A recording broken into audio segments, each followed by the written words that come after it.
2024ರ ಲೋಕಸಭಾ ಚುನಾವಣೆಯ ಸಮಯದಲ್ಲಿ DCM DK Shivakumar ಅವರು ಕುಣಿಗಲ್ ಶಾಸಕ ರಂಗನಾಥ್ ಅವರ ಮೊಬೈಲ್ ಮೂಲಕ ನನಗೆ ಫೋನ್ ಮಾಡಿ ಕಾಂಗ್ರೆಸ್ಗೆ ಬರುವಂತೆ ಆಹ್ವಾನ ನೀಡಿದ್ರು. ಒಂದು ವೇಳೆ ನಾನು ಕಾಂಗ್ರೆಸ್ಗೆ ಹೋಗಿ ಲೋಕಸಭಾ ಚುನಾವಣೆಗೆ ನಿಂತಿದ್ರೆ ನಾನೇ ಗೆಲ್ತಿದ್ದೆ ಅಂತ ಮಾಜಿ ಸಂಸದ ಪ್ರತಾಪ್ ಸಿಂಹ ಹೇಳಿದ್ದಾರೆ.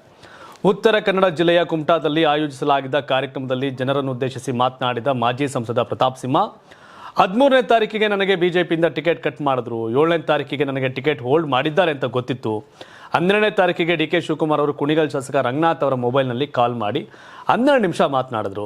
ಬಂದ್ಬಿಡು ಕಾಂಗ್ರೆಸ್ಗೆ, ನಿನಗೆ ಟಿಕೆಟ್ ಕೊಡ್ತೀವಿ ಅಂದರು. ಆಗ ನಾನು, ಅಣ್ಣ ನನಗೂ ನಿಮಗೂ ಸಿದ್ಧಾಂತ ಬರಲ್ಲ, ನಮ್ಮ ಅಪ್ಪನೇ RSS ಆಗಲ್ಲ ಅಂತ ಹೇಳಿದ್ದೆ. ಆಗ ಅವರು, ನೀನು 5 ವರ್ಷ ಆದಮೇಲೆ ವಾಪಸ್ ಬೇಕಾದ್ರೂ ಹೋಗು, ಈಗ ಸರ್ವೈವಲ್ ಇಂಪಾರ್ಟೆಂಟ್ ಅಂತ ಹೇಳಿದ್ರು ಅಂತ ಪ್ರತಾಪ್ ಸಿಂಹ ಹೇಳಿದ್ದಾರೆ. ನೀವು ಸಣ್ಣ ಆಗ್ಬೇಕಲ್ವಾ, ಅದು ಒಂದು ಉತ್ತಮ ಆಹಾರದಿಂದ ಸಣ್ಣ ಆಗ್ಬೇಕಲ್ವಾ. ಪ್ರತಿದಿನ ನಮ್ಮ ಜೀನಿ ಸ್ಲಿಮ್ ನ ಯೂಸ್ ಮಾಡಿ ಯಾವುದೇ ಸೈಡ್ ಎಫೆಕ್ಟ್ ಇಲ್ದಂಗೆ ನೀವು ಸಣ್ಣ ಆಗ್ತೀರಾ. ಮುಂದುವರೆದು ಮಾತನಾಡಿದಂಥ ಪ್ರತಾಪ್ ಸಿಂಹ, ಕಾಂಗ್ರೆಸ್ನ ಟಿಕೆಟ್ 9ನೇ ತಾರೀಕು ಅನೌನ್ಸ್ ಆಗಬೇಕಿತ್ತು, ಆದರೆ ಅವರು ಮಾಡಿಲ್ಲ.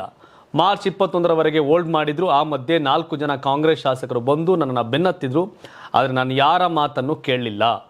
ನಾನು ಅವ್ರ ಹತ್ರ ಹೇಳಿದೆ, ನನಗೆ ದೊಡ್ಡವ್ರ ಹತ್ರ ಹೀಗೆಲ್ಲ ಮಾತಾಡೋಕ್ಕಾಗಲ್ಲ, ಅವರ ಮುಖ ಕೊಡದಾಗೆ ನಾನು ಬರಲ್ಲ ಅಂತ ಹೇಳೋಕ್ಕಾಗಲ್ಲ, ಆದರೆ ನಾನು ಈ ಕಾರಣಕ್ಕೆ ಬರೋಕ್ಕಾಗಲ್ಲ. ನನ್ನ ಬರವಣಿಗೆ ಕಾರಣದಿಂದಲೂ ನನ್ನ ಮೇಲೆ ವಿಶ್ವಾಸ ಇಟ್ಕೊಂಡಿರೋ ಆ ಲಕ್ಷಾಂತರ ಯುವಕರಿದ್ದಾರೆ.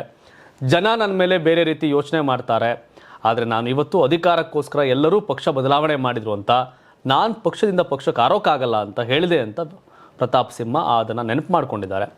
ನಂತರ 21ನೇ ಸಂಜೆ 6 ಗಂಟೆಗೆ ನನಗೆ ಕಾಲ್ ಬಂತು ಅಂತ ಹೇಳಿರುವ ಪ್ರತಾಪ್ ಸಿಂಹ, ನಾಳೆ ಬೆಳಗ್ಗೆ ಗೌರವಯುತವಾಗಿ ನಿನ್ನ ಮನೆಗೆ ಬಂದು ನಿನ್ನನ್ನು ಕರೆಸ್ಕೊಂಡು ಹೋಗಿ ನಿನಗೆ ಟಿಕೆಟ್ ಕೊಡ್ತೀವಿ ಅಂತ ಹೇಳಿದರು. ಆದರೆ ನಿಮಗೆ ಒಂದು ಮಾತು ಹೇಳ್ತೀನಿ, ನಾನು ಕಾಂಗ್ರೆಸ್ಗೆ ಹೋಗಿದ್ರೂ ಕೂಡ ಗೆಲ್ತಿದ್ದು ನಾನೇ.